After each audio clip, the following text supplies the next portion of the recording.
So I mean, we might just jump into it. So welcome everybody. Thanks for joining us. Congrats on taking this first step to making your workplace safe from asbestos. My name is Bridget. If you haven't already met me, I'm a Safe at Work organizer at Trades Hall. And I'll be hosting this discussion tonight. And I'm joined here by Simone Stevenson, who is the CEO of the Victorian Asbestos Eradication Agency, and Peter Clarke, who is an asbestos expert over at the CFMEU. So we've got a whole lot of knowledge on this call. Before we get started, I just want to acknowledge the traditional owners of the land on which we're meeting. For me, I'm on the land with the Wurundjeri people of the mighty Kulin Nation, but you might be calling in from somewhere else. I want to pay my respects to their elders past, present and emerging. This land was stolen, never ceded, always was and always will be Aboriginal land. I also want to thank Slater and Gordon for sponsoring the live show and supporting a lot of what we do in OHS at Trades Hall. And then, so one last thing before we really jump into the conversation is just admin. So if you can turn your cameras on, that would be awesome. But of course, try and keep yourself muted unless you're saying something, just so you don't have a bunch of background noise. We're not competing in terms of audio. And if you've got questions, you can either chuck them in the chat or use the raise hand function. I'm sure you're all over this by now. We've been in the pandemic for 2 years, but if you go under participants, there's a function to raise your hand and we'll be able to see that you've got a question. So yeah, when you think of a question, just chuck it at us. But other than that, I think we're ready to get into it. Welcome, Peter. Welcome, Simone. Thanks for joining us. So the way that I really wanted to, I guess, attack this topic is starting with getting, I guess, a good sense of the issue now and, you know, how bad the problem is and what the risks are, and then moving into what that might look like in workplaces and what reps can do on a practical level to protect themselves and their DWG. So asbestos, I can assume that we've all heard of asbestos. It was a building material that was used a whole lot and then it got banned. So can we start by talking about what the scale of the problem is right now? So like, how many buildings in Victoria do you reckon would have this stuff? I might start with you, Simone, if that's all right, if you want to kick us off. No worries. Cool. Yeah, sure. Thank you, Bridget. And thanks to everybody for joining tonight and to Trades Hall for the opportunity to speak. I'd also like to pay my respects to the land that I'm meeting on, also the Wurundjeri land of the Kulin Nation, pay respects to elders past, present and emerging, and also acknowledge in National Asbestos Awareness Week the significance of the asbestos legacy that still exists in our workplaces and homes. 4,000 Australians a year die of asbestos-related diseases, and that really indicates the significance of the problem. And obviously there are a number of people who, even in this Asbestos Awareness Week, are affected by those asbestos-related diseases, or family members and co-workers who are affected. So I think it's important to acknowledge that. And we certainly appreciate the opportunity to talk tonight about the scale of the problem. The work that the Victorian Asbestos Eradication Agency does is specifically focused on buildings that are owned by government. So that's certainly an area that I can speak to, but broadly in terms of that question about the scale of the problem still in our buildings, we do often hear about the statistic of 1 in 3 homes containing asbestos-containing materials, and really any house or home that's built prior to the 1990s is quite likely to have asbestos-containing materials somewhere in that house. And the same can also be said for our buildings, whether they be government-owned buildings or commercial buildings. And we know that the national ban on asbestos materials only came into effect in 2003 across the country. And we do know, even, you know, look at any recent media reports, that there still is an ongoing issue of new building materials that are imported from countries that have different requirements around materials being asbestos free, that risk is still something that is present today. So in terms of the scale in government owned buildings, certainly any building that it has been built for, use by government, whether they be schools, hospitals, or a range of sort of recreational facilities, all sorts of government buildings and infrastructure, there is a likelihood that there are asbestos-containing materials in those buildings.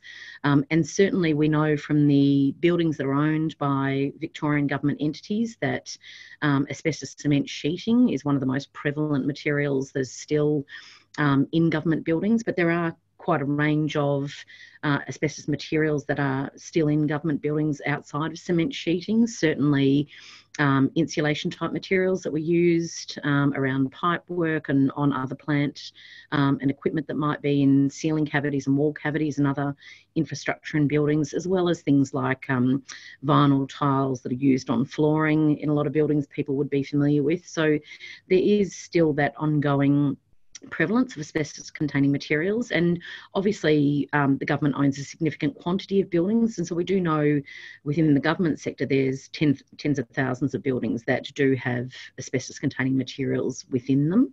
In terms of the sort of commercial sector, which is obviously outside of the scope of our work, but that is one of the targets of the National Strategic Plan for Asbestos Awareness and Management that Victoria has signed up to. And one of the targets on that National Strategic Plan is making sure that there are workplace asbestos registers for commercial buildings.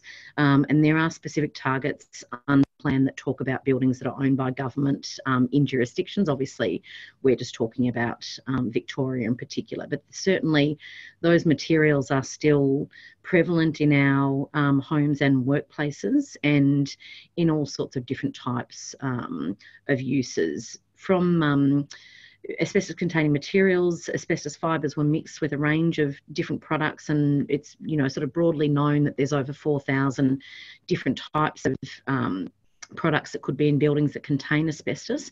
We do know that within Victorian government buildings there's over 300 different types of ACMs that are recorded on the workplace asbestos registers for those buildings. So although not as varied as that 4,000 different types of ACMs that were manufactured historically, we do know that there's a significant variation in the types of ACMs, but certainly the most prevalent are those cement-based products and other products that, like, say, for example, vinyl tiles and sheeting that I spoke about before.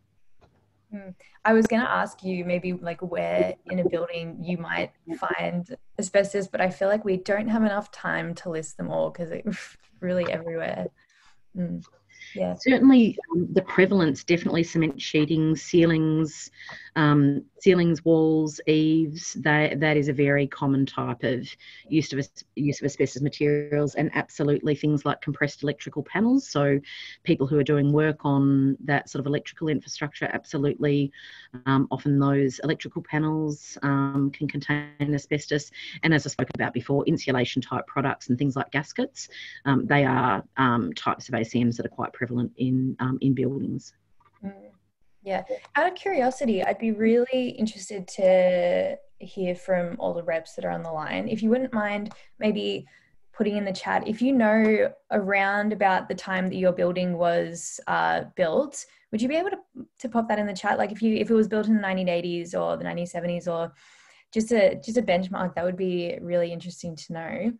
But so I mean, if asbestos was phased out in the 80s, was being phased out around then, it's been 40 years. What are some of the challenges with getting rid of the stuff? Because that's a long time for it to just be like hanging around in buildings.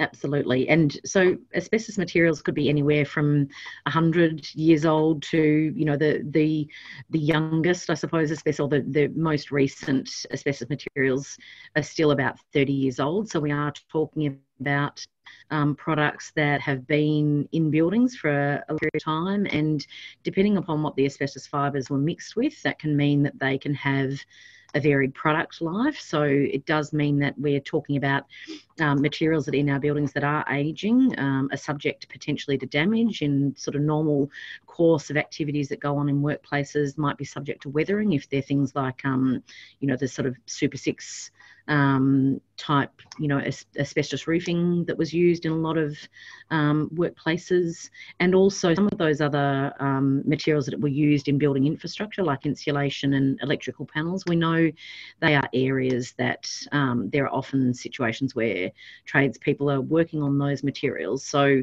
they are aging, are nearing the end of their product life, and are subject to potential for damage, deterioration, whether that be normal sort of wear and tear or through things like weathering or other sort of disturbance.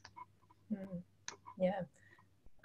So your organisation has obviously been doing a lot of work identifying and removing asbestos from government buildings, and a lot of them would be workplaces. I mean, how do health and safety reps and I guess workers fit into that for you? So certainly the work we were tasked with doing by the Victorian government was to give the government as a whole a picture of how widespread the asbestos legacy is, so really to centralise that knowledge and to assess the risk that is posed by those ACMs, and particularly posed to people working and using those buildings, and to give the government a long-term plan for the prioritised removal of ACMs from government-owned buildings, and for that removal to be based on risk. So really focusing on the asbestos materials that sort of represent, the most hazardous type of materials should be prioritised for removal first. So we've made a number of recommendations to the government about prioritising that removal, and certainly that is a bit of a shift from the type of asbestos removal that we see that happens in the sort of normal business as usual operations, which is often just opportunistic removal when there's works being done on a building. Certainly having that removal being done on the basis of the risk that those ACMs pose is more consistent with the health and safety framework and provides a better outcome for people working in those buildings. So it's a much safer approach. In terms of the role of health and safety reps, obviously that is a role and a direct relationship that health and safety reps have with their workplace, and with the employers in that workplace. Obviously some of those workplaces might be government entities. So we certainly have collected all of those workplace asbestos registers. We would encourage health and safety reps to make sure that they have access to those asbestos registers, and we do have a long-term plan for departments and agencies to be able to get access to the information for their buildings that we've consolidated into their asbestos registers. But obviously that is, there's about 3,000 public sector entities in Victoria that we've collected information from. So that's a sort of progressive rollout. So we would absolutely encourage health and safety reps to ask those questions of the employer representatives that you deal with, or the occupational health and safety committees that you deal with at your workplace. For government buildings, we did negotiate a protocol with WorkSafe Victoria in the event that there was a reluctance to provide us with workplace asbestos registers for buildings, and obviously WorkSafe has the power to require those registers to be provided.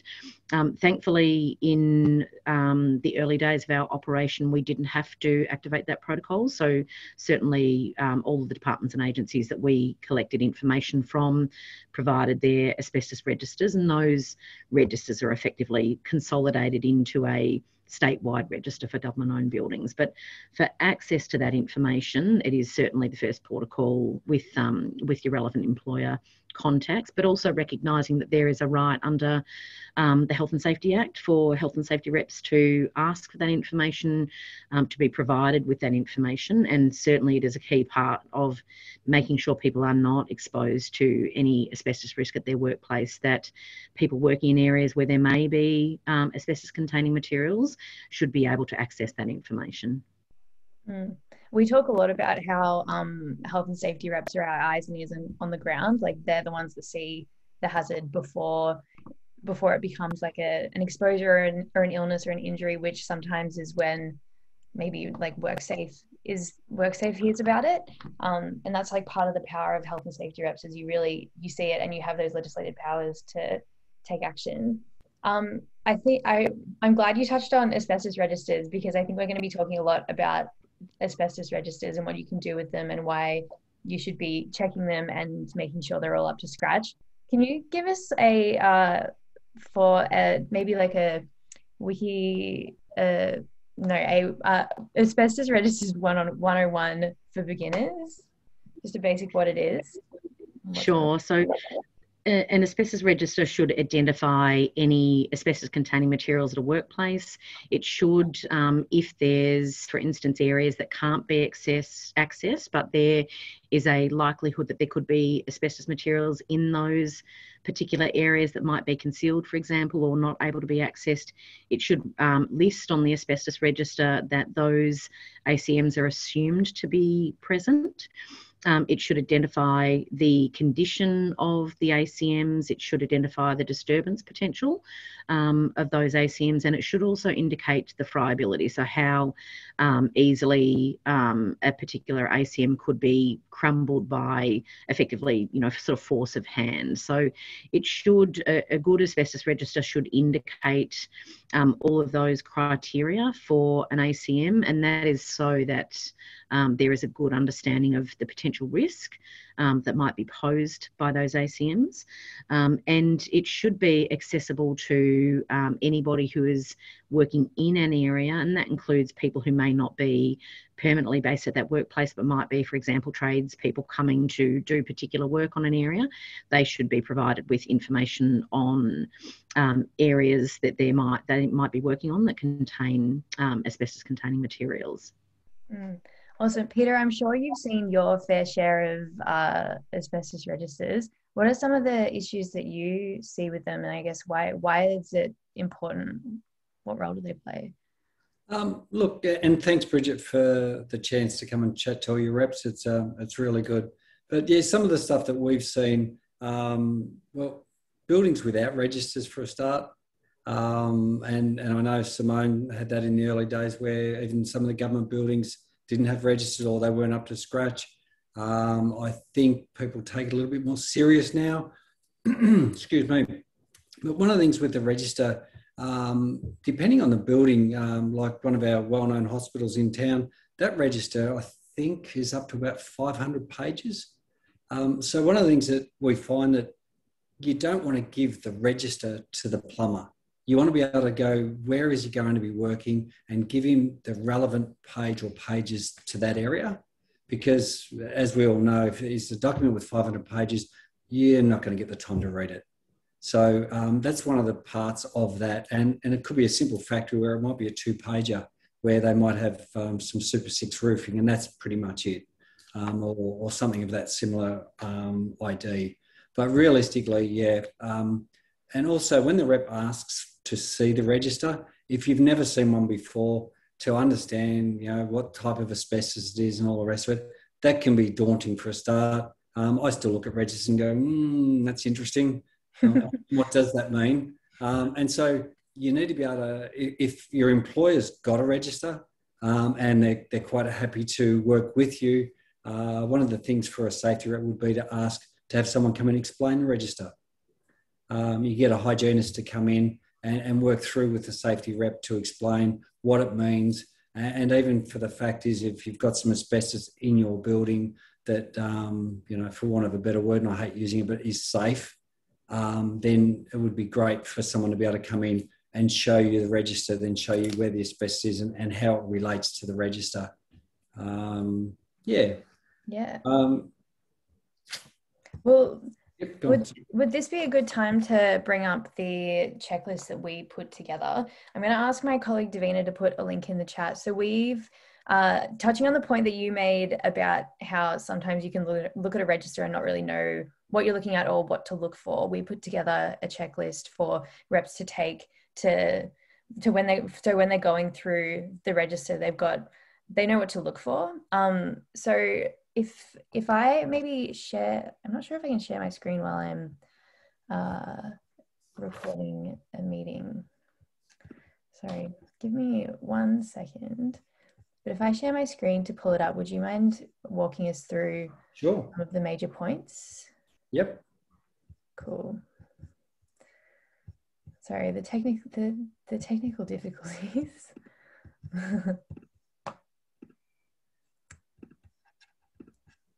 All right, there we go. So this is the checklist. I'll hand it to you, Peter. Let me know if you want me to scroll.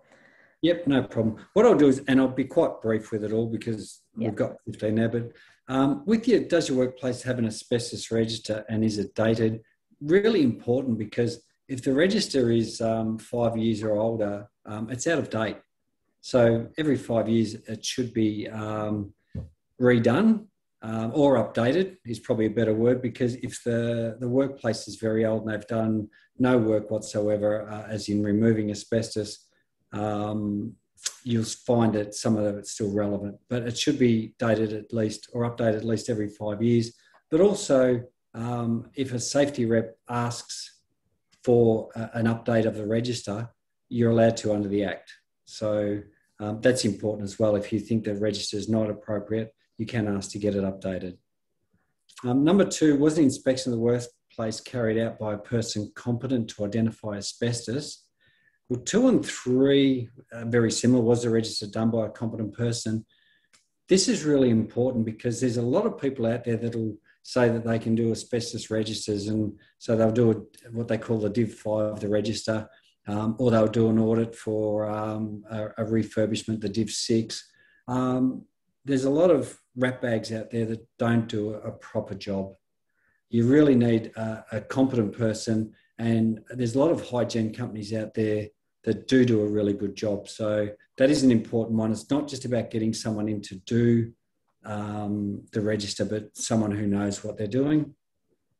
Number 4, have all inaccessible areas been assumed to contain asbestos? Simone touched on that before. Very important. If you're in a workplace where there's they've done an audit and there's still people working in that workplace, you might find that the office where even the boss works, the day they did the audit, he's in there, they can't get access to it, it's a locked cupboard, and so forth. So they'll put asbestos assumed, which is quite legal and appropriate. But the problem with that is that when tradesmen come or people in the workplace come to access those areas, you're assuming there's asbestos everywhere. But what should happen is that at an appropriate time at a later date, they should actually get that competent person back and finish the audit. That's the best process. Number 5, if there is any doubt about whether a material contains asbestos, has an approved analyst confirmed whether asbestos is present? Again, as a safety rep, if there's something in your workplace that doesn't look quite right, you can ask to have it tested. One of the worst ones that we see a lot is old factories that have got Super 6 roofs, which is asbestos. But underneath the roof, because they've been there for a long time, the movement in the building, it creates dust, and the dust underneath the roof in the cavities can actually contain asbestos fibres because of the movement of the building over that period of time. So it's well worth a safety rep to actually ask to have samples taken. Number 6, are the locations of asbestos clearly marked on the register? That's one that once you get the register, you can actually have a look around the job site or your work site. Is the state and condition of all asbestos identified in the register clearly and accurately indicated? That's, as Simone said earlier on, it's really important. Again, I'm loath to say something's in good condition because our newer stuff now is 30-year-old. But if it's a cement sheet wall that's got a good coat of paint on it and it's basically out of the way and hasn't got any trafficable damage to it or anything like that, for want of a better word, it is in good condition. It's not going to bother you while it's not being disturbed. Have there been any changes in the state and condition of the asbestos since the register was last reviewed? So again, if there's been work done at your work and tradesmen have come in and asbestos removalists come in and removed parts of asbestos, parts of the building, then that register needs to be updated. And again, I think for a long time there, building owners have just never understood that. So I'm hoping that as we're moving through that is a bit more apparent to building owners. And again, if so, has the register been reviewed? Again, the safety rep has the power under the Act to ask for a review of the asbestos register whenever deemed appropriate. Is the register readily available for workers coming into the building? This is so important. Some of the old buildings, and especially the old hospitals, in the old days, they would have had their own tradesmen, the plumbers, the sparkies, the chippies, so on and so on, which just over a period of time, they knew the building backwards. They knew where all the appropriate things were with asbestos. These days, everyone's a contractor. It is really important that the building owner or occupier has the register and supplies it to the appropriate trades as they come in.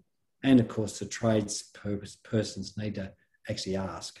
But, you know, at the end of the day, it's the duty of the building owner to supply it. Has all the asbestos recorded in the register been labelled as per the regs? This is really important. I've seen this in government areas. We had some really big fights in the early days, and I don't mean that long ago, where schools didn't want to label asbestos in there, and Simone's smiling because she's seen it all before. They didn't want to do it because they didn't want to upset the parents and get them worried. But again, if the asbestos is in an area where it can't be touched and or broken or destroyed, then it's appropriate to have labels there. And I think when our issue was when schools and hospitals didn't want to label the asbestos, to us it felt like it was more like you're trying to hide something, and people aren't stupid, and people accept it if you actually give them the information. So very important to have it labelled. Yeah, and that win in the schools was up to a HSR pushing for it. A HSR that we actually have on the Zoom call today, who was up for HSR of the year, Cameron. He also agreed to share his story of how he fought that fight and won that fight.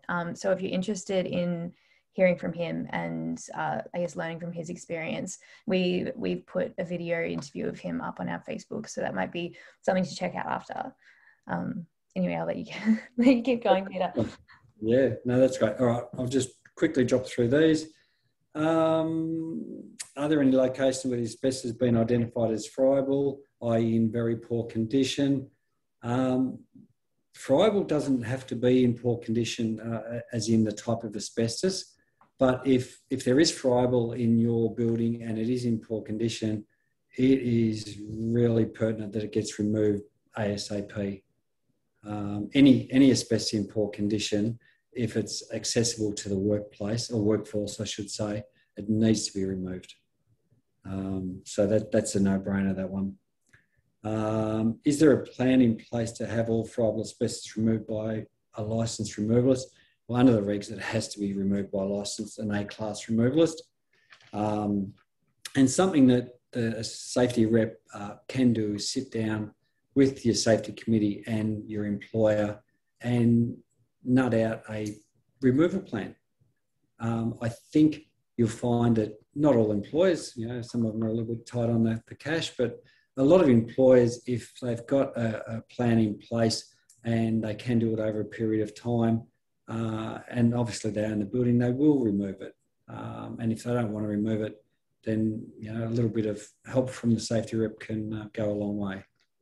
At the end of the day, it's what we're striving for, is to be asbestos free, and it definitely won't happen in my lifetime, but we need to start somewhere. So it's a good thing to actually get that plan in place. Does the employer or person with management control of the workforce have a plan in place to eliminate the risk? There it is there. It should be under their health and safety plan for the workplace that they have a plan in place to remove asbestos. So that's pretty much a no-brainer again. Moving all the way up to elimination of the hazard. Yeah, it's ideally what we want. So I think it could be helpful to do a bit of a hypothetical. So, Peter, if you're up for it, say I'm one of your members, and I work in a building that seems like it could contain asbestos, like it was built in that era that would indicate that it's likely to have asbestos and it hasn't been renovated. I don't really know for sure if there's asbestos or where the asbestos is, but I'm a health and safety rep and I want to find out. I mean, what should I do first? First thing is obviously to ask for the register and ask if they have a register.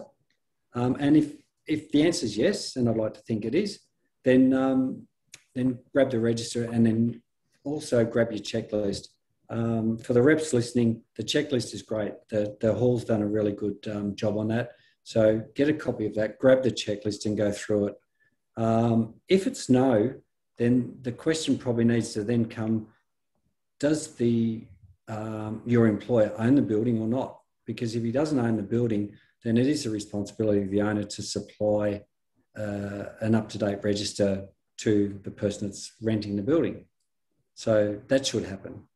So if your employer hasn't got one and they're renting, they need to ask for that. And if they don't have one, which again goes back to that problem, then they need to actually get a competent person in to do a register. So you guys have got one on site. And that's under the regs, right? Yeah. That's a requirement. Like there's no compromising on having an asbestos register. No. Yeah. For a building before, and Simone, you might need to correct me there, it is 2003, I think. They must have a register. Oh, so if it's after 2003, you don't need one. I guess that makes sense, doesn't it? Yeah, you'd like to think after. Well, and the funny part is after 2003, there has been some buildings that found asbestos only for the fact that the James Hardys of the world and all that had excess material still in stock and it got sold after, so people did use it. So we still find it, but it's quite rare. Yeah. Yeah. All right. So if I've then got a hold of the register and there's asbestos identified in the workplace, I mean, what can I reasonably expect from my employer? I guess it would depend on what kind of asbestos was identified, right? Again, there's all the questions. Again, my mentality is you must remove it right now, no compromise. And that's not going to happen. We know that. So it depends where it is and what it is. If it's you've got a plant room on the top of your building and the plant still contains some old gaskets on the valves and so forth for whatever, pipe work, as long as that's not being worked on and disturbed, that's not going to affect anyone in that building. The day that it comes that the plumber has to remove the valve or for maintenance, all the rest of it, then there's the issue and you need to get the asbestos removalist or the plumber, if he's got a B-class license for that gasket, can remove that gasket safely and under the 10 square metres and so forth. But so you do need to understand where the asbestos is. If it's a roof and it's in poor condition and, the workforce working directly under the roof, I would have concerns about that. Again, going back to the movement of the roof, creating asbestos fibre movement and in the dust and so forth. So, yeah, it really does matter where the asbestos is and what it is. Mm. Yeah. So, so you obviously want to be pushing for asbestos to be removed, but if your employer is not agreeing to do that, it's inaccessible or it's in good condition, what else can you kind of push for? Like, are there other controls that you can then fall back on if elimination is taken off the table? They can maintain it. They can protect it. Some cement sheet wall, asbestos cement sheet wall, if it's painted, regularly and all the rest of it, that does protect it. I do have concerns with all of that. If it's in a very trafficable area, then the potential for it to be damaged is quite high. Again, if it's 3 metres in the air and it's in that good condition, as they say, and it's got a coat of paint on and so forth, it's probably not going to get disturbed in a hurry. I would love to see it removed, sooner than later, but practicalities, it's not going to affect you. If you've got, often you'll see in old buildings, the steel work has got looks like a sandy coating all over it. It's a fireproof coating called vermiculite. In the old days, that had asbestos material in it. You know, that wear and tear on that is quite dangerous. You know, that is a friable removal job that needs to be done. Yeah. Again, depends where it is. That kind of asbestos, is that usually recognized as friable, or is that something that maybe gets swept under the rug if employers don't want to deal with it? Again, if it's not in easy access to the employees and it is in, again, that good nick, then there's probably not a big problem. It's if tradesmen are working in and around that area and it's not covered and it's not protected properly, then it is an issue, because if you knock it, if you imagine the plumber up in the roof ceiling and he's putting in some new pipework or something and he bangs against it, he's going to break it off. And because of the brittleness of it, it is friable material. So again, you've got to be careful with all of that. We have a question from Rose. What about the building products that are still coming in illegally? That's tricky, isn't it? Because it's after 2004, they won't have a register. Is that something that you come into contact with very often? We do. In the construction industry, we do, because of a new build. There's been some very well-known documented buildings, new builds. Hospital over in Tasmania. There was I want to say a hospital as well in Perth.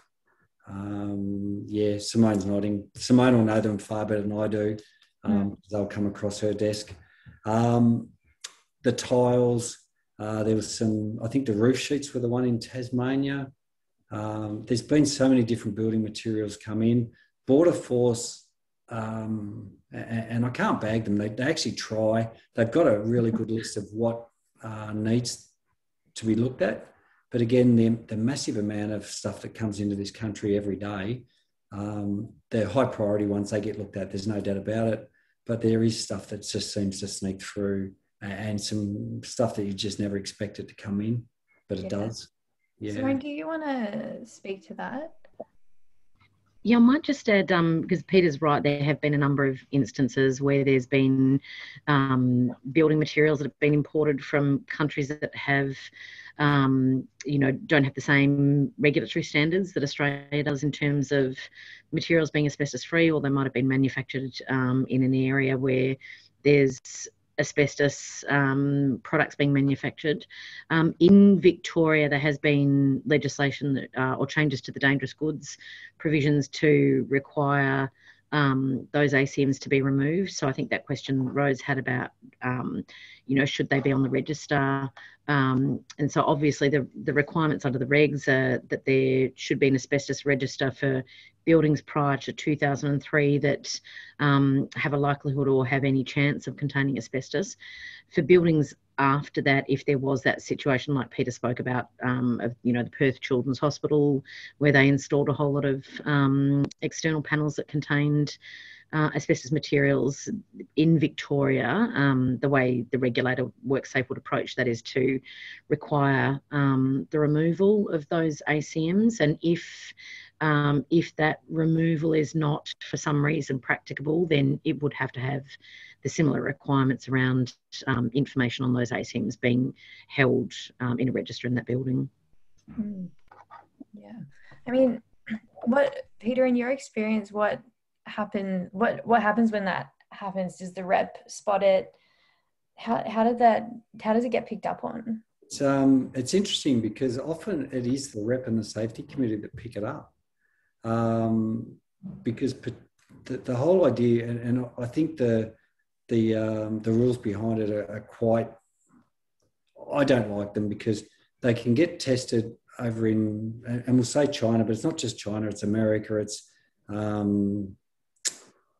I want to say India.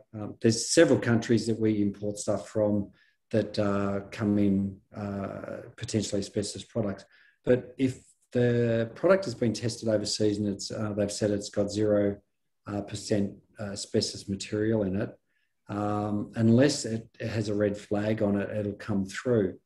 And then once it's brought into the country, if it is installed, if it's for some reason it can't be taken out, as Simone said, it'll be put onto a register. I struggle with that because it's a new product. I think the process around bringing materials in, it's more expensive, but it should be, the fact is that it should be made to be tested here in Australia before they get the use of them.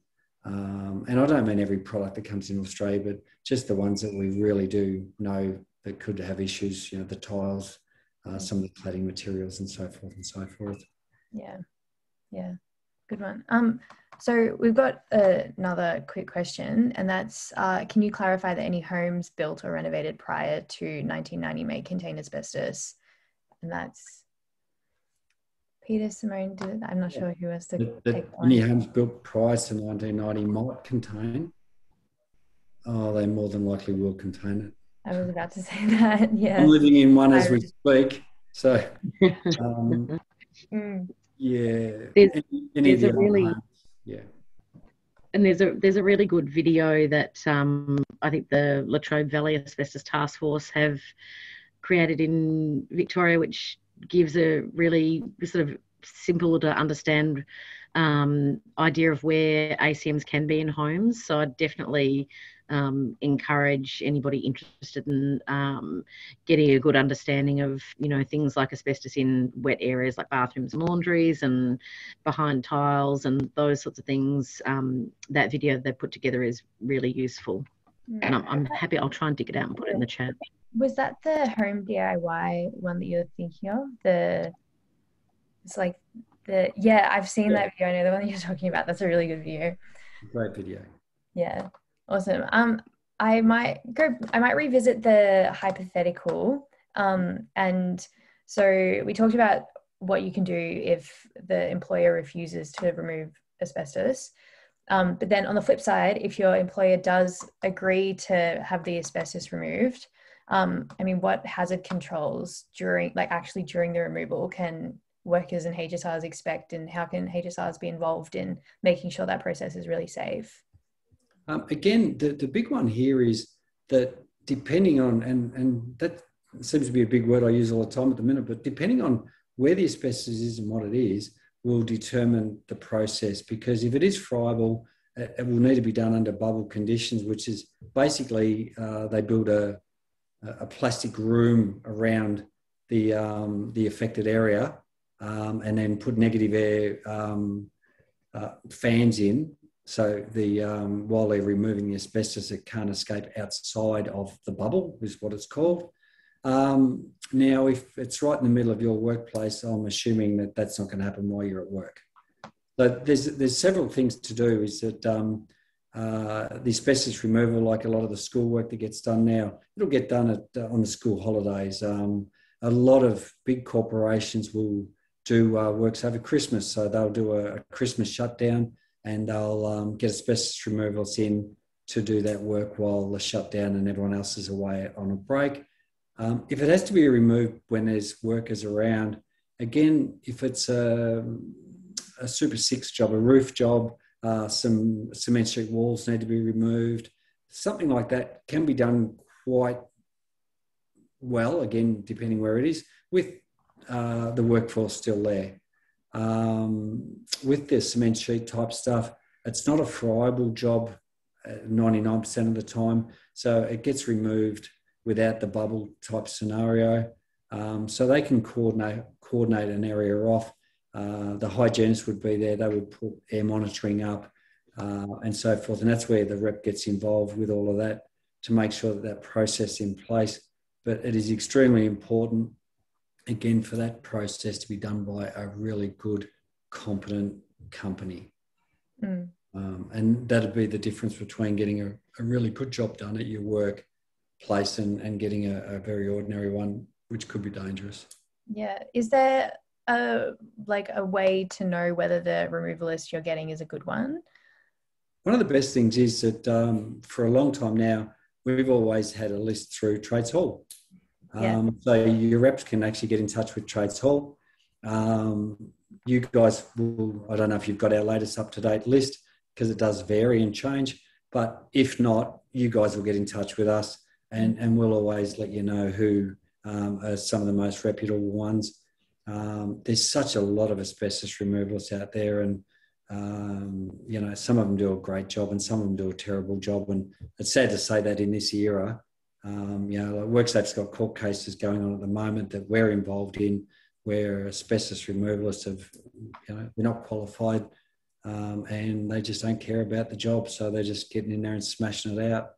And so this particular job is on hold and they're getting prosecuted, which is great to see.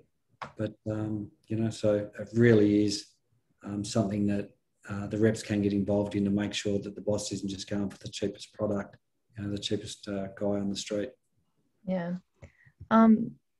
We have a question from Tom that reads, what is the responsibility of the employer to notify their employees of historic potential asbestos exposure? I'm actually not sure of this one. Pete, do you? Well, they do have a responsibility under the Act, and they should let your designated work group know. Mm-hmm. Yeah, so you have to be notified. Yeah, and that goes back to the register. The building before 2003, the register, they've got a responsibility. Renata's popped in the chat. Pete, I'm gonna call you because our list is out of date. I was actually looking at it the other day and I was like, oh, maybe that'll be our job once we finish the live shows to update. Renata's going to keep me honest. So I mean, we're coming to the end of our time with Pete and Simone. So if you've got a question that you haven't popped in the chat yet, either pop your hand up or drop it in the chat and we can answer it. Otherwise, I've got a slightly different hypothetical for you. And I guess it's to do with the tradesmen and I guess people who work in maintenance in work sites that maybe don't have one set work site. So people who go out to different homes to do maintenance and that kind of stuff. I assume that's a pretty high risk job to be doing if you're going to different sites and undertaking maintenance.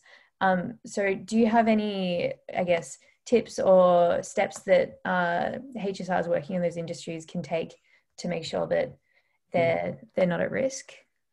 The big one for me is training for a start.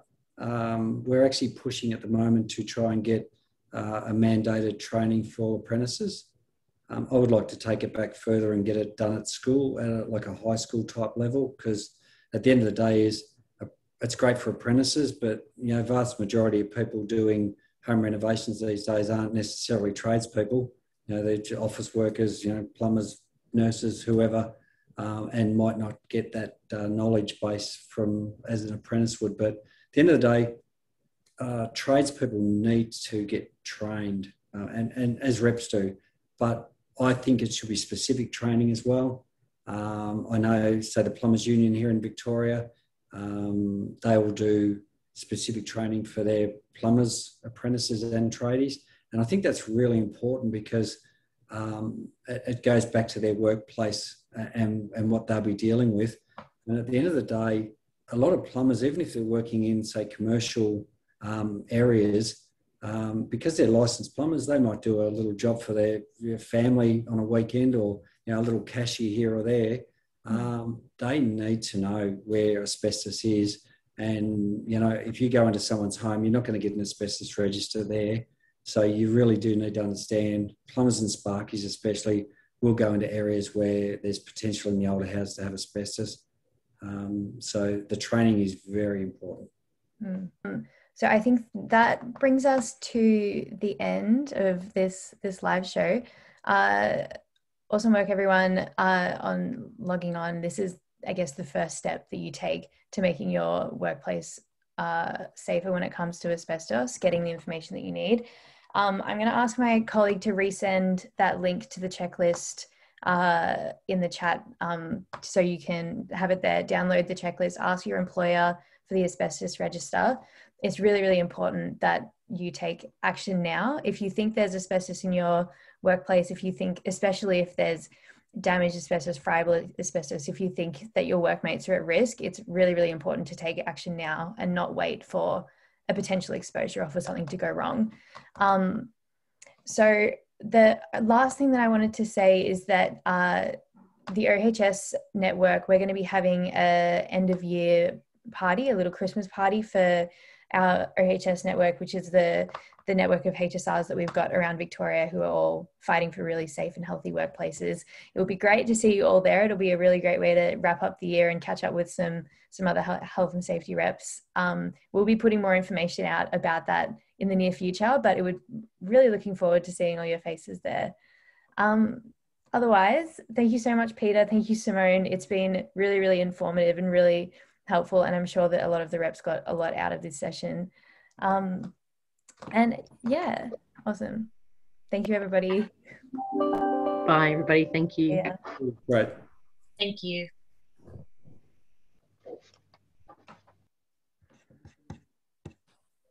Thanks, Pete.